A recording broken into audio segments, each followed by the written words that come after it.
Hi friends, welcome back. The equaliser అంటే తెలుగులో సరి చేయడం. మరి హీరో సరి చేశాడా? మనల్ని సాటిస్ఫై చేశారా? ఈ మూవీ చూసారు. ఇది 2014లో రిలీజ్ అయిన యాక్షన్ థ్రిల్లర్. 10 years బ్యాక్ ఈ మూవీని 550 కోట్ల బడ్జెట్తో తీస్తే 1600 కోట్లు వసూలు చేసింది. అండ్ ఈ ఫస్ట్ మూవీ హిట్ అవడంతో ఈక్వలైజర్ 2, 3 2 సీక్వెల్స్ కూడా వచ్చాయి. ఈక్వలైజర్ 3 మనం రివ్యూ కూడా చేసాం కదా.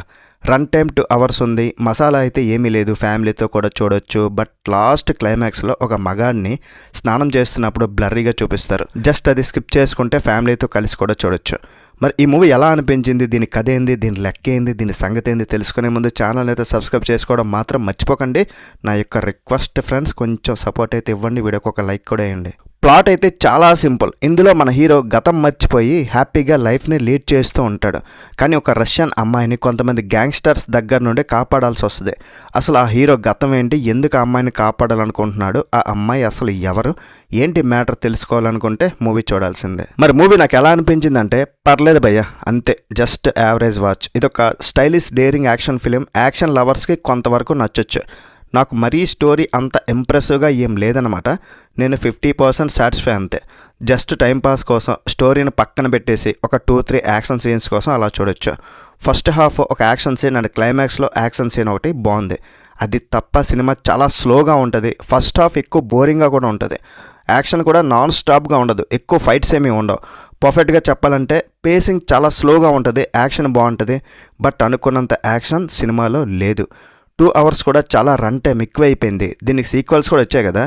ఈ మూవీ కొంతవరకు పర్లేదు, కానీ ఈక్వలైజర్ 2, 3 అవి అంతేం బాగు. డెంజల్ వాషింగ్టన్ గుండుమామ కోసం ఫైట్స్ కూడా ఏవో చేజింగ్ సీన్స్, హీరో పరిగెత్తి విలన్స్ని కొట్టడం అలా ఏమీ ఉండదు.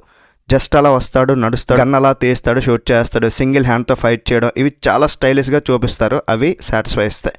ఈ మూవీ 2014లో చూసుంటే నచ్చుతుందేమో, కానీ మరి ఈ 10 years గ్యాప్లో మనం రిమైనింగ్ జాన్ విక్ లాంటి మూవీస్ చాలా చూసేసాం కదా, కాబట్టి ఎక్కువ సాటిస్ఫై అయితే అవ్వలేం. అండ్ ఈ మూవీలో హీరోయిన్ అని చెప్పను కానీ ఫీమేల్ క్యారెక్టర్ అని చెప్పొచ్చు, క్లో గ్రేస్ మొరెజ్. ఈ హీరోయిన్కి చాలామంది ఫ్యాన్స్ ఉన్నారు. ద ఆమిటివిల్లీ హారర్, రీసెంట్గా the 5th Wave movie review కూడా చేశాం కదా, అందులో హీరోయిన్. టోటల్గా 15 minutes మాత్రమే ఉంది.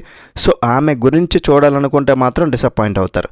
మరి ఫైనల్గా నేను చెప్పేది ఏంటంటే, మీకు స్లో పేస్డ్ స్టోరీస్ ఇష్టం, విలన్స్తో ఎక్కువ గొడవలు పెట్టుకోకుండా ఒక్కొక్కరిని హీరో చంపే స్టోరీస్ని ఇష్టపడితే ఒకసారి అలా ట్రై చేయొచ్చు. మరి ఓవరాల్ ఈ మూవీకి నేను ఇచ్చే రేటింగ్ ఎంత అంటే 2.75/5. That's it guys. ఇలాంటి మరిన్ని రివ్యూస్ కోసం మన ఛానల్ సబ్స్క్రైబ్ చేసుకోవడం మాత్రం మర్చిపోకండి. వీలైతే ఒక లైక్ చేయండి, మీ ఫ్రెండ్స్తో షేర్ చేసుకొని కొంచెం సపోర్ట్ కూడా ఇవ్వండి. బై బాయ్ అండ్ జై హింద్.